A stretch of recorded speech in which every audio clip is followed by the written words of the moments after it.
Morning. Welcome one and all. We're still making our way through the book of Genesis, though we're in chapter 40 and what is Genesis 50 chapters? So, in a few weeks, think what you want to study next. Okay?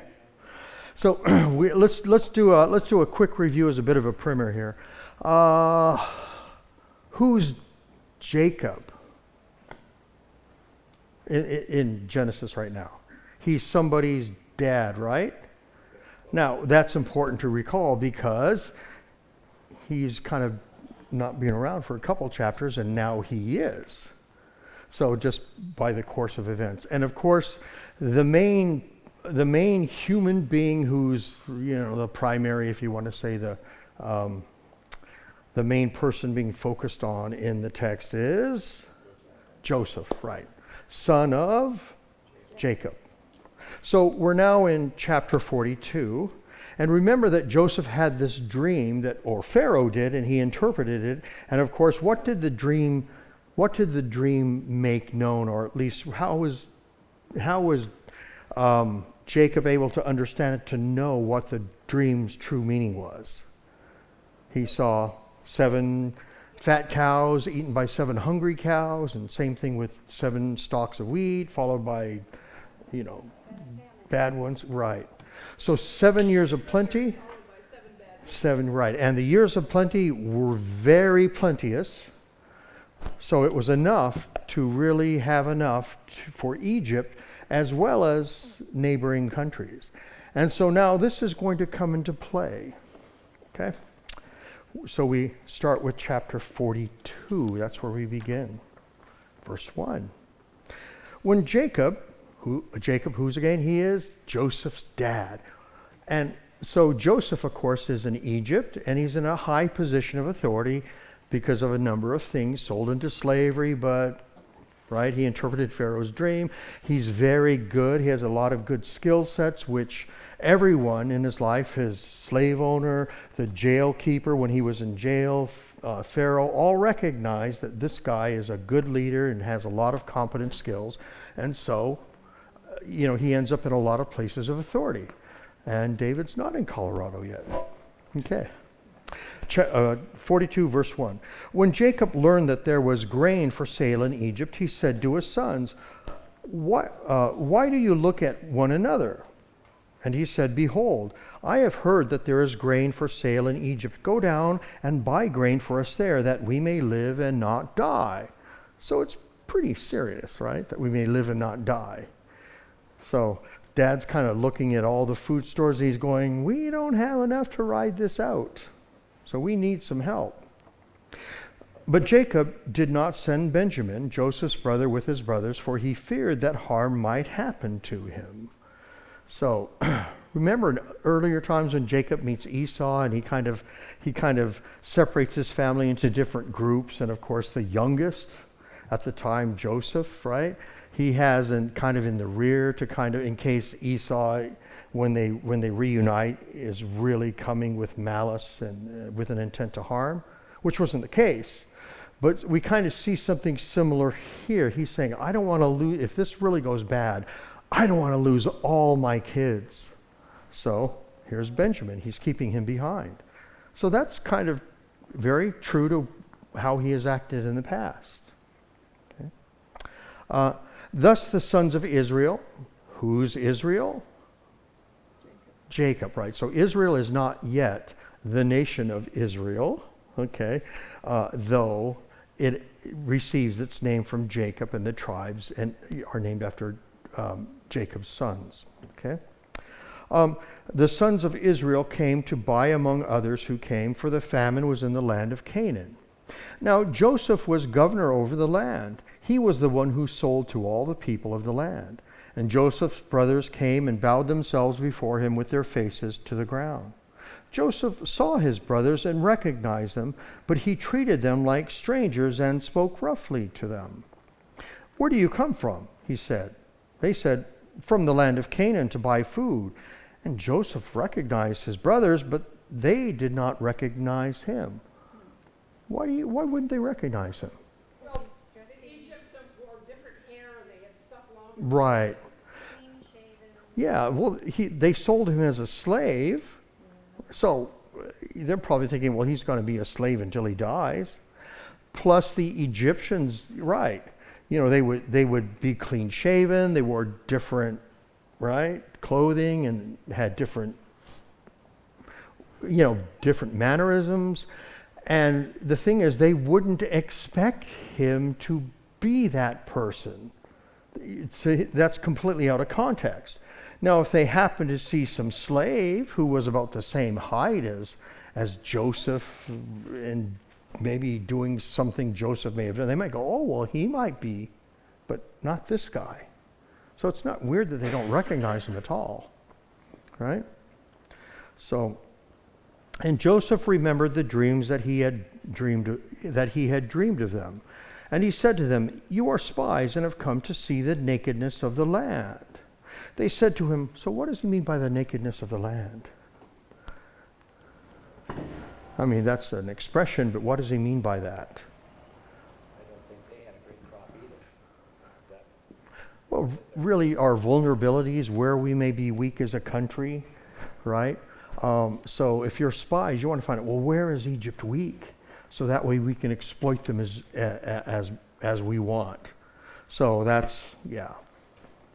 So now it could be food related, but it's really kind of like any kind of weakness. And it's kind of the idea of a soldier, if you're in battle and you have a place that is not protected, there you can be wounded. Okay? So they said to him, no, my lord, your servants have come to buy food. We are all sons of one man. We are honest men. Your servants have never been spies. Wow. What do they call themselves before Joseph? Servants, yeah.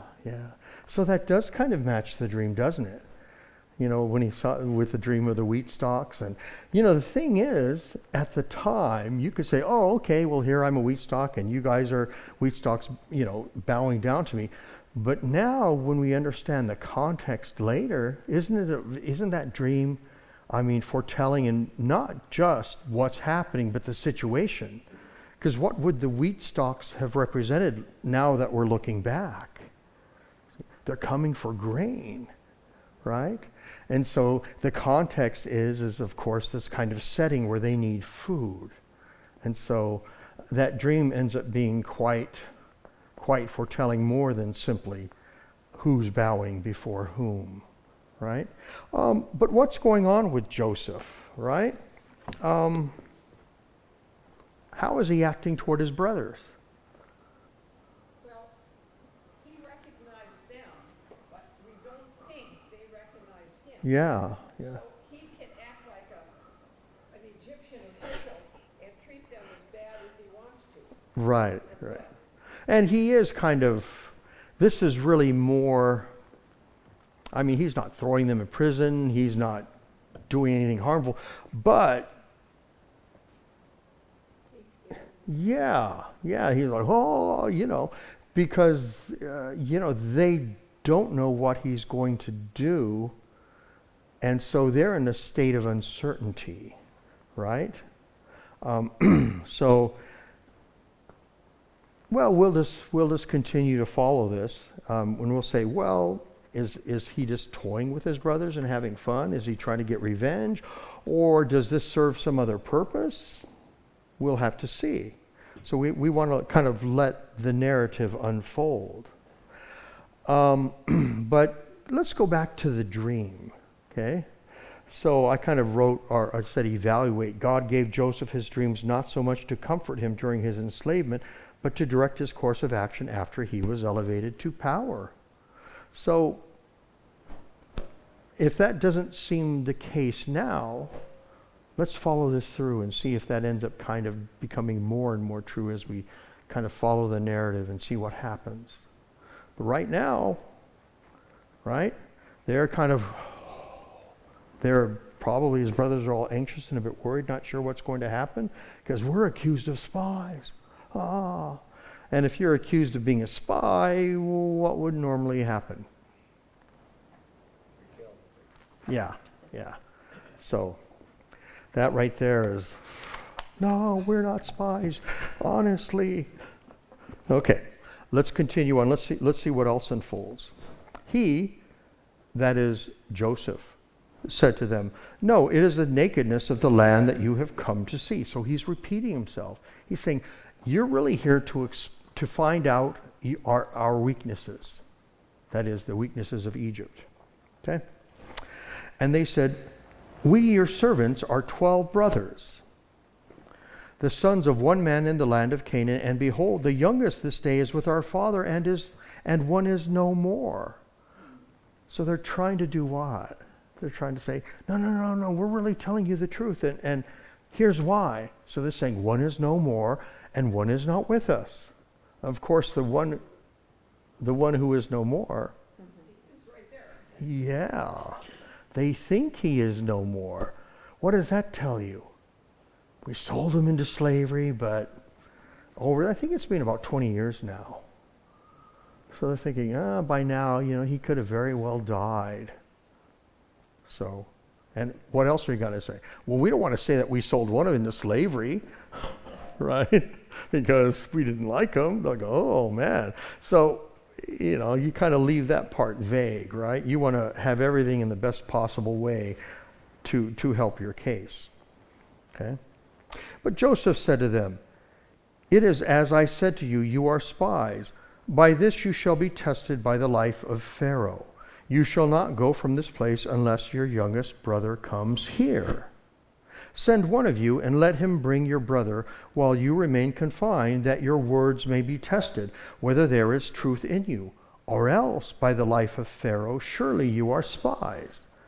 What's this by the life of Pharaoh stuff? What? That's a serious thing, right? Yeah, by the life of Pharaoh. So this is to say that this is going to happen. And if not, Pharaoh has to be dead. A little bit of hyperbole, but it presses the point, doesn't it? That this is going to happen, or whatever you want isn't. Okay? And he put them all together in custody for 3 days. On the third day, Joseph said to them, do this and you will live, for I fear God. If you are honest men, let one of your brothers remain confined where you are in custody, and let the rest go and carry grain for the famine of your household. So now, I wonder what word he's using for God. But do you think he's speaking in Hebrew or Egyptian? Egyptian, yeah. So whatever the equivalent of God in general, that would have been the Egyptian word he used. And we'll find out something interesting as we continue on the text, but we'll wait till we get there. And bring your youngest brother to me, so your words will be verified and you shall not die.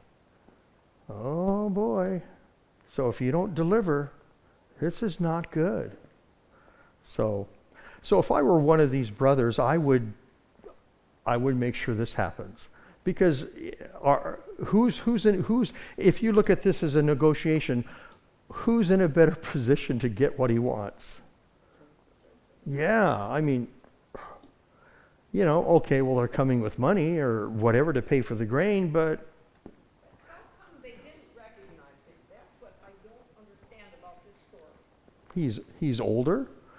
His hair was probably done. Yeah, and he's dressed in all the trappings of authority. I mean, for them, it's something impossible. Okay? I think that the expectation is that he's dead. Yes, He's yeah. not even looking. Right. Yep. Yeah, so much is context that shapes kind of how we perceive things, and even some of our abilities. And so based on that context, it's just something completely unexpected for them. Okay? Then they said to one another, in truth, we are guilty concerning our brother, in that we saw the distress of his soul when he begged us and we did not listen. That is why this distress has come upon us. Okay. But it says here then they said to one another. So this is a conversation what? That the brothers are having among themselves. Okay? But let's continue on with this. So the text doesn't tell us whether they've moved away or whether they're still within earshot of Joseph. Let's continue. And Reuben answered them, "Did I not tell you not to sin against the boy? Did you not listen? So now there comes a reckoning for his blood." They did not know that Joseph understood them. So this is still in the same place. But they're all speaking in Hebrew, and they're thinking Joseph doesn't understand. But listen to what the text says next. For there was an interpreter between them. What? Why would he need an interpreter? So he still has to have some ability to speak Hebrew, right? But it could be that all of his interactions for so long have been only in Egyptian that some of his Hebrew language skills have withered. That makes sense. But an interpreter? But it is kind of an interesting statement, isn't it? But even, because you'd think, well, if there was an interpreter, then his brother would go, oh, well, he's going to, right? So, this is just kind of like a dangling participle here right now. Let's see what comes of it. Okay. So, then he turned away from them and wept. So who's the he here? Joseph. So his brothers are right, and then so the sadness of the whole event. So this was quite a trauma for him. Even though things have turned out well, that doesn't mean that it was an easy road or an easy life, right? There were several occasions where he could have died. And he returned to them and spoke to them. And he took Simeon from them and bound him before their eyes. And Joseph gave orders to fill their bags with grain and to replace every man's money in his sack and to give them provisions for the journey. This was done for them. Okay, so all of this is done. What does Joseph do? So he keeps one of the brothers, right? Simeon. He's keeping him behind, in a sense, as a hostage, if you want to use that term. In other words, we're keeping him behind so that way we know that you're going to return. If not, right? So that's some sort of guarantee that the rest of the brothers should return with whom? Benjamin. Yeah, Dad may or may not, but Benjamin, right? And then, okay. But what else does he do? So they get their grain, but what does he put in their bags of grain? Yeah. So you could look at it and go, whoa, look at this, wow. But at the same time, that could be quite frightening, right? Because you'd think, well, he accused us of spies, we paid for the grain, and the money's back in our bags. Will he send somebody to pursue us for stealing the money back that we used to pay for the grain? So, especially considering they're in a state of unease, aren't they? I mean, you need to come back with your younger brother, and then I'll let Simeon go. But until then, ain't happening. And then the way he talked, let's say if they don't come back for 2 years, what do you think they think might happen to Simeon? Yeah, because he said, if you want to live, so it's not just, I never liked Simeon anyways. That blowhard, overeater guy with gas. No, nothing like that, right? It was, if we don't come back, he might very well be executed. So, you figure what's the normal travel time? What's the normal time back? Okay, but you better not go back home and sit around for 6 months and then come back, because the mystery man Joseph knows how long it is to travel from Egypt to Canaan and back, and too much time beyond that, he's going to go, well, I think these guys stood me up. Okay? So right now, the brothers really don't know what's going on. But based on what's going on, if we understand that he puts the money in the bag as a sign of mercy, of course, how are they going to interpret that, right? Then this can let us know that what? That this is all for some other purpose. But let's see if the money in the bags is a sign of mercy or a sign of we're going to get you. Okay? So a lot of stuff going on here. Now a lot of this we may know, but we want to listen to this with fresh ears. Okay? So this is what on page 1 I have a quote from John Chrysostom. So he was considered the golden-tongued preacher, and he ended up being jailed because he would preach sermons that sometimes, anyway, those in power didn't want to hear. A drunkard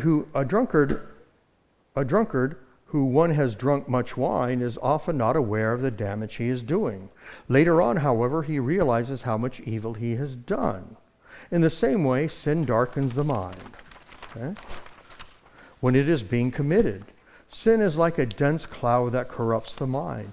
Later, one's conscience begins to wake up and vigorously accuses one's mind, showing how stupidly one has acted. So think about that. So when you're in the throes of something, sometimes you're kind of what? You're not only doing something, but you're also wrapped around 1,000 different rationalizations to somehow justify whatever it is that you're doing and making it okay, right? Well, that's not okay for somebody else, but for me, right? And that's really what Chrysostom is saying here. And it's only later, right, when you can kind of look back and go, wow, what was I thinking then, right? So in a sense, when you're in the middle of some type of corrupting sin, it's hard to be objective, isn't it? And that's why it could be time, or it could be someone like Nathan to David to say, hey, right? To kind of step from the outside to call you out on something. Okay? So, yeah. So they're still wrestling with their sin of selling Joseph into slavery and thinking that it probably ended up killing him. They planned to kill him anyway. So even though they've never told Dad this is still in their mind. It's still on their conscience. Okay, let's continue. So, are we ready to? Okay, so 26 through 38. Then they loaded their donkeys with their grain and departed. And as one of them opened his sack to give his donkey fodder at the lodging place, he saw his money in the mouth of his sack. He said to his brothers, "My money has been put back. Here it is in the mouth of my sack." At this their hearts failed them, and they turned trembling to one another, saying, "What is this that God has done to us?" So how do they understand the money in their sacks? This is a reckoning, right? Because the money should be gone if they did a legal transaction. They paid for the grain, but why is the money there? This is like, oh man. So now, so who are they saying is out to get them? God is. So they're saying if something bad happens, God is doing this through what? The agency of governments, men, rulers, etc., right? Yeah. When they came to Jacob, their father, in the land of Canaan, they told him all that had happened to them, saying, "The man, the Lord of the land, spoke roughly to us and took us to be spies of the land. But we said to him, 'We are honest men. We have never been spies. We are 12 brothers, sons of our father. One is no more, and the youngest is this day with our father in the land of Canaan.' Then the man, the Lord of the land, said to us, 'By this I shall know that you are honest men. Leave one of your brothers with me and take grain for the famine of your households and go your way. Bring your youngest brother to me, then I shall know that you are not spies but honest men. And I will deliver your brother to you, and you shall trade in the land. So, in other words, if you want any future grain, right? Now, what does Joseph know that they don't know? How long is the famine to go on? 7 years. See, it's like, oh, well, it's a rough year, but next year should be better. Well, it's going to be a rough, long haul, and this Joseph knows. So they're going to have to come back, or they're going to have to find another food source. Okay? So, but no one has prepared like Egypt did under Joseph's leadership. So, there you are. Okay? Well, let's go to the end of the chapter, shall we? Oh, Verse 34, yeah. is he talking about Simeon or himself? Oh, well, verse 34, it says, "Bring your youngest brother to me, then I shall know that you are not spies." Well, he's talking when saying one is no more. He says, I will deliver my brother to your brother Yes. to you. Is he talking Simeon. about Simeon Yes. or himself? Simeon. Well, I mean, Are you sure? well, I mean, in their mind, Simeon. Now, of course, we know, well, they're going to find out who Joseph is, but they're going Simeon, right? So, yeah. As they emptied their sacks, behold, every man's bundle of money was in his sack. And when they and their father saw the bundles of money, they were afraid. And Jacob, their father, said to them, "You have bereaved me of my children. Joseph is no more, and Simeon is no more, and now you would take Benjamin. All this has come against me." So, Dad, right? Like, well, he's old. Woe is me. Everything, my whole life is now down the tube, right? I mean, so he's thinking, I'm going to die, and I want to die in peace. I don't want to die with this mess around me. Wow, poor old man. Then Reuben said to his father, "Kill my 2 sons if I do not bring him back to you. Put him in my hands, and I will bring him back to you." So Reuben is saying, "Dad, I will bring him back to you. If not, kill my 2 sons." Now, would that happen? No. But this is basically he's making an oath, saying, "I will come back. Don't worry. Don't fret, Dad." Okay? But he said, "My son shall not go down with you, for his brother is dead." Whose brother? Benjamin. Yeah, but I mean, who's the dead one that Dad is saying is dead? Joseph. He believes Joseph is dead too. And of course, why wouldn't he? His sons came back with his coat covered with animal's blood. There was no CSI saying, "Oh, well, that's not really human blood," right? "So my son shall not go down with you, for his brother is dead, and he is the only one left. If harm should happen to him on the journey that you are to make, you shall bring down my gray hairs with sorrow to Sheol." So here Sheol is referring to death. You'll bring me with gray hairs down into the grave. Okay. Sheol could have a number of meanings, but that's really what is meant here. In other words, if we were saying this in English, we would go, "And it'll be the death of me." That would kind of be the closest natural equivalent to kind of say that as an expression in English. Okay? So, yeah, not good, is it? So at least so far. But do they have to go back to Egypt? If only because the famine's going to last 7 years. They may not know that. They don't know that. But Joseph does, so that they will have to come back. Okay, so that's almost guaranteed, because where else would they get a food source, right? And of course they want to come back to retrieve Simeon. But this is not well, because Jacob is like, well, this could all turn out badly. But he doesn't want to cut his losses, right? And just say, well, I'll just cut my losses and deal with what I have. It's better than risking everything. But they have to, because they need the grain. So right now they are in a state of unease. So, I just been sitting here thinking, when you put the silver back in the grain sack, Mm-hmm. When he was sold into slavery, it was for 20 shekels of silver.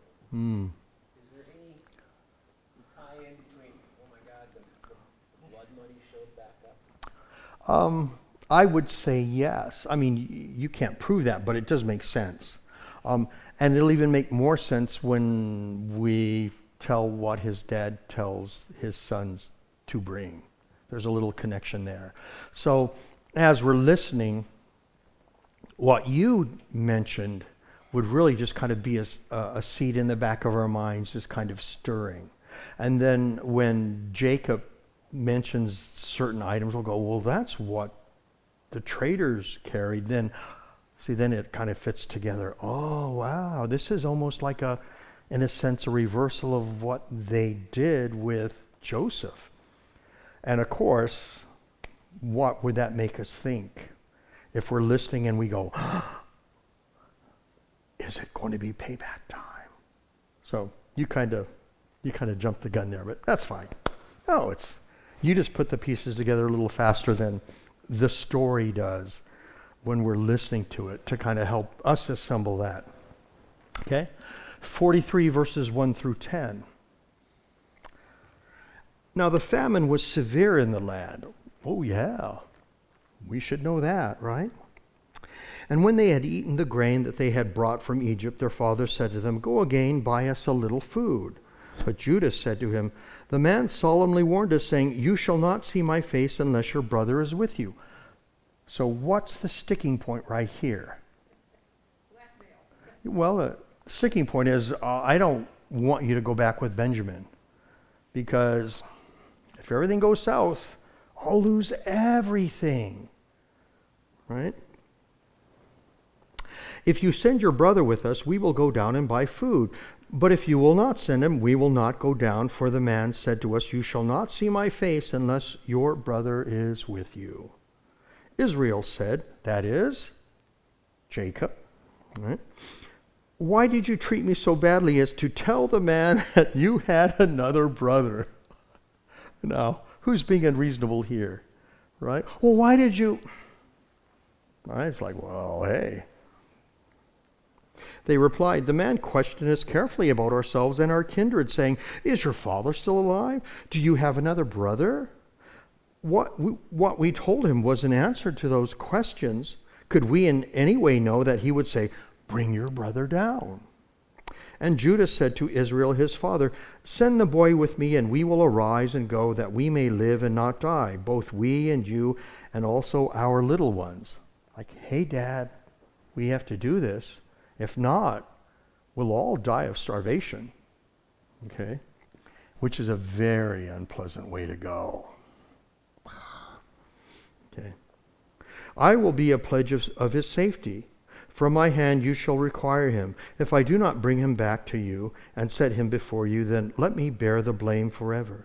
If we had not delayed, we would now have returned twice. What does that say? Will Simeon be alive when they go there? Because they have, right? So they're waiting until the very last moment when they have no choice, right? So in other words, if we were prudent, and we probably should have gone back before, so that way we could manage stuff, but now we're desperate and we have no choice. So what the text doesn't tell us, perhaps, is that maybe they were thinking they could ride the rest of it out. They didn't know how long the famine was going to last. But that kind of begs the question, well, what of Simeon? Yeah, is he chopped liver? Yeah. So, or is it, well, we'll just take our losses, and sure, we don't want to lose Simeon, but what's at stake if we return? It's better that he gets fed to the wolves than all of us. So yeah, I think it's just they're all protecting their backsides, and they're thinking, we don't want bad stuff to happen to Simeon, but if it does, it does. Let's continue on, because one would hope that there would be a change of heart somewhere. But can you not see that with Simeon, they're just kind of being expedient, aren't they? So you could see, well, this is not to the same level of getting rid of Joseph, but you can now see that's in the realm of possibilities in their actions, right? That they're just like, well, because they're not responding with any sense of urgency. See, we could have gone there twice, meaning, will he be alive when we return? So they show up. They're going to have to even be more, in a sense, respectful because of the whole situation and, in a sense, tarrying so long. Okay, let's look at verses 11 through 14, shall we? Okay. Then their father Israel said to them, if it must be so, then do this. Take some of the choice fruits of the land in your bags and carry a present down to the man. A little balm and a little honey, gum, myrrh, pistachio nuts, and almonds. Take double the money with you. Carry back with you the money that was returned in the mouth of the sacks. So double the money is really more from them to make a statement because right now Egypt is wealthy because of the famine, and everybody's coming, or at least all the neighboring peoples are coming by, requiring grain to live. And so whether they double the money or not, it's really not going to matter to Joseph. Okay, or at least in the sense to the coffers of Egypt. Okay. Take double the money with you. Carry back with you the money that was returned in the mouth of your sacks. Perhaps it was an oversight. So he's saying, bring what you normally would, but also the money that was returned, so that way we can show that, if anything, that it was an honest mistake, and we're being honest like we said we were before. Okay. Take also your brother and arise, and go again to the man. May God Almighty grant you mercy before the man, and may he send back your brother and Benjamin. And as for me, if I am bereaved of my children, I am bereaved. Okay. So another way of saying, it is what it is. That would be a kind of a way that we would kind of say that in English, right? So, couple things. So this is on page 3. Jacob, out of solutions, has to yield. In other words, he wanted to ride out the famine. He wanted to make sure that all of his sons didn't die, and etc. And if you bring Benjamin, that could happen. So he has to yield. Though he doesn't accept his fate quietly. Instead, he takes 2 steps. First, he sends his sons back to Egypt loaded with presents for the mysterious man. I'm hoping this helps.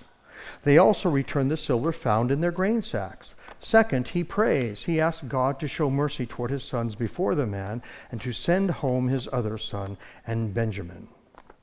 M. Bad editing there. Okay. So, dramatic irony. Picture Jacob, also known as Israel, guiding his sons to collect small gifts of balm, honey, gum, myrrh, pistachios, and almonds for the trip back to Egypt. This mirrors the instance when Joseph was bartered into servitude. The Ishmaelite merchants were carrying gum, balm, and myrrh. So there's overlap. And so if this was all kind of fresh in our hearing, we would go, this is the point. See, when you were talking about the money, Bob, and then this, and now it all is like, oh, yeah. There's too much of a coincidence here. This seems like a reversal. Unbeknownst to them, Joseph's brothers embark on a path mirroring their past wrongs, hinting at an impending restitution or payback. Those who heard this story long ago would feel an anxious thrill, aware of the possible looming and dramatic climax. Will justice finally catch up with his brothers? Dun dun, dun dun dun. Let's continue on.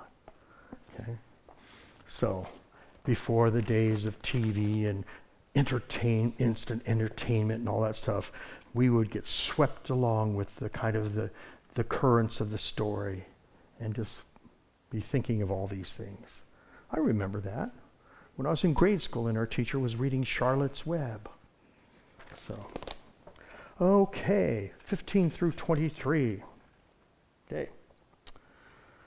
So the men took this present, and they took double the money with them, and Benjamin, they arose and went down to Egypt and stood before Joseph. When Joseph saw Benjamin with them, he said to the steward of the house, "Bring the men into the house and slaughter an animal and make ready for the men to dine with me at noon." What does that sound like? The prodigal son, though, seems more like, was a prodigal son in a sense shaped from this? Wow, okay. The man did as Joseph told him and brought the men to Joseph's house. And the men were afraid because they were brought to Joseph's house. And they said, "It is because of the money which was replaced in our sacks the first time that we are brought in, so he may assault us and fall upon us to make us servants and seize our donkeys." Really? Why would the second most powerful guy in Egypt want to seize their donkeys? What does that tell you? They were guilty. Yeah, so they're not even rational or objective. This is guilt riling through them, and anything that goes on, they're interpreting in the worst possible way. So this understanding is in their heads. Is it possible? Yes. Is it most likely? No. If anything, why would I want your ratty donkeys? Right? They're half starved. Right? So, anyway, crazy town, but there they are. So they went up to the steward of Joseph's house and spoke to him at the door of the house and said, "Oh, my lord, we came down the first time to buy food. And when we came to the lodging place, we opened our sacks, and there was each man's money in the mouth of his sack, our money in full weight. So we have brought it again with us, and we have brought other money down with us to buy food. We do not know who put our money in our sacks." He replied, "Peace to you, do not be afraid. Your God and the God of your father has put treasure in your sacks for you. I received your money." Then he brought Simeon out to them. Okay.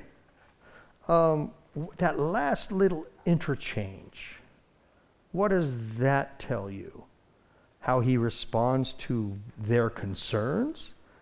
And he answers referencing what? Peace to you, do not be afraid, your God and the God of your father. Right there, oh wow. So remember they were saying, oh, he's out to punish us. And here you have somebody, an Egyptian, right, saying this stuff. So in other words, God is not out to get you. God is here to bless you. Do they get this? I mean, wow, can it be any more strong in polite language? Okay? So, but here it is. So, let's press on. We're 24 through 29. Are we good with that? Okay. And when the man had brought the men into Joseph's house and given them water, and they had washed their feet, and when they had given their donkeys fodder, they prepared. Now, who's doing all this? When the man had brought the men into... So, yes, what does this tell you? If Joseph's out to get them, he's really, really crazy, man. He's like trying to be super nice only to drop the hammer on them. But everything here says, no, that's not the case here. Look at, he's even having his servant tend to his donkeys, which they thought Joseph might want. Wow. Okay. They prepared the present for Joseph's coming at noon, for they heard that they should eat bread there. Okay. Well, let's continue on. When Joseph came home, they brought into the house to him the present that they had with them and bowed down to him to the ground. And he inquired about their welfare and said, "Is your father well? The old man of whom you spoke, is he still alive?" So Now, of whom you spoke, it could have been previously, or maybe there's conversation here that isn't recorded. Okay? And I would say there's probably more conversation, and the text is recording the main points. Okay? They said, your servant, our father, is well. Now, who's now a servant of Joseph? They're including their dad, right? Okay. So, your servant, our father, is well. He is still alive. And they bowed their heads and prostrated themselves. So what does prostrated themselves mean? They're flat on the ground. So you ever see the like in a Roman Catholic, you know, the rite of ordination? So the man to become a priest is lying flat on the floor. So that's what this is describing. And that's where that practice came from. So, okay. Well, not just this, but elsewhere as well. Okay. So, okay. And he lifted up his eyes and saw his brother Benjamin, his mother's son, and said, is this your youngest brother of whom you spoke to me? God be gracious to you, my son. Okay. So there you have it. They now, in a sense, are reacquainted. So at this point, it doesn't look as if Joseph's out for vengeance, does it? No. He's invited them to his house. Now, would you, if you wanted to do your brothers in, wouldn't you rather have it done as an official act of state if you're going, rather than at your own house? I mean, if blood's going to be spilled or something, I mean, that's kind of messy. So all of this doesn't make sense. All of this really points toward some type of reconciliation that Joseph would want. Okay? So his brothers thinking it was way out there, but it was fed by their guilt. And so they took the stuff that Joseph did to ensure that Benjamin came back. And that, right, doesn't that seem to be what Joseph wanted? He said, I want all the brothers here. Okay? Not just, I don't want one left behind. So he set things up to make sure that happened. Okay? Okay. And he had some inside information about his dad's thinking too, right? So, there you have it. Okay. Well, let's continue on, shall we? I forgot. What verse did I stop at? Okay. Well, in that case, we'll start with... Oh, I don't think it was 30, was it? Okay. Then Joseph hurried out, for his compassion grew warm for his brother, and he sought a place to weep. He doesn't yet want to reveal who he is. So, okay. And he entered his chamber and wept there. And then he washed his face and came out, and controlling himself, he said, serve the food. They served him by himself, and them by themselves, and the Egyptians who ate with him by themselves, because the Egyptians could not eat with the Hebrews, for that is abomination to the Egyptians. So what we have going on is he's having kind of a nice meal, but it's all following standard Egyptian protocol and custom, right? He's kind of like a way high up there dude in power. He's eating by himself. That's not weird. That in a sense is done for his protection. Okay? Makes it harder for somebody to kill you. So you have to remember that being in a position of power is always risky. And most people, when you go throughout history and you read about most leaders, I would say most of them die an early death. Not all of them, but most of them do, because somebody wants to get rid of them and become powerful himself. And so you set up these kind of practices that help ensure you're not killed along the way. So that's not weird. Okay? And then, of course, well, you're not Egyptian, so you're second class, so you're eating by yourselves. We don't want to intermingle with you. That's not strange. Okay? So, I mean, we're one of the few cultures in the world that really just kind of said, hey, you know, we came from everywhere, and so in a sense, this kind of bristles against kind of our understanding of what it means to be an American, but that's not them. So we don't want to read back something in the text that isn't there. Okay? And they sat before him, the firstborn according to his birthright, and the youngest according to his youth. And the men looked up at one another in amazement. Why? Why in amazement? How would he know their birth order? Also, yeah, he knows that, but also, so they're going, how does he know this? He could kind of tell, but, but how do you know so-and-so and so-and-so, right? They look around the same age. Now the oldest and the youngest, oh, no doubt. So that, Don't you think Joseph was just as an Egyptian? he was. He wore his Yep. hair or face or beard Mhm. or whatever. Yep. And he was so well camouflaged, Right. they did not recognize him. Yeah, to them, it's not even a possibility. That's the reason why it would be kind of weird to think, I thought maybe he could be Joseph. I don't even think that's going on. At least not yet. Because that's kind of outside the realm of their expectations. Okay? But let's press on, okay? So they're all in order, and they're amazed because Joseph is treating them well, as if they are honored guests, considering the standard protocol. But also, somehow, he knows their order of age. How is this even possible? Is the man this powerful? Does he have such good spies? That's probably what they're thinking right now. They're probably not thinking, oh, I bet you he's Joseph. The time will come. Okay?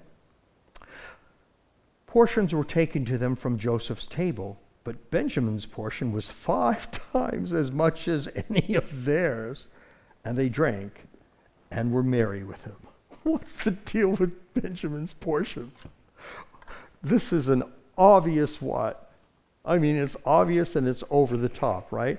So Benjamin is like the celebrity for the night. In a sense, this is what? A rejoicing that you brought your youngest brother home, or home here. But why? Why would that even matter? Other than that, I know that you're honest and that what you said is true. Why would that even matter? See, it doesn't make sense that he would lavish 5 times the amount on the youngest unless he's a crazy man, or this is pointing to something else. Well, that something else has to await, because that's in the next chapter. So, next week, we'll say, was Joseph a crazy man? And or did his excessive lavishness toward Benjamin, his youngest brother, right, younger than him, does this let us know something else is in the works? We'll close with that. Okay, we pray. Heavenly Father, in today's look through Genesis, we can kind of see how the narrative unfolds, and it is slow in unfolding. And that Joseph's brothers are uncomfortable and they don't know what's going on because they're burdened with guilt.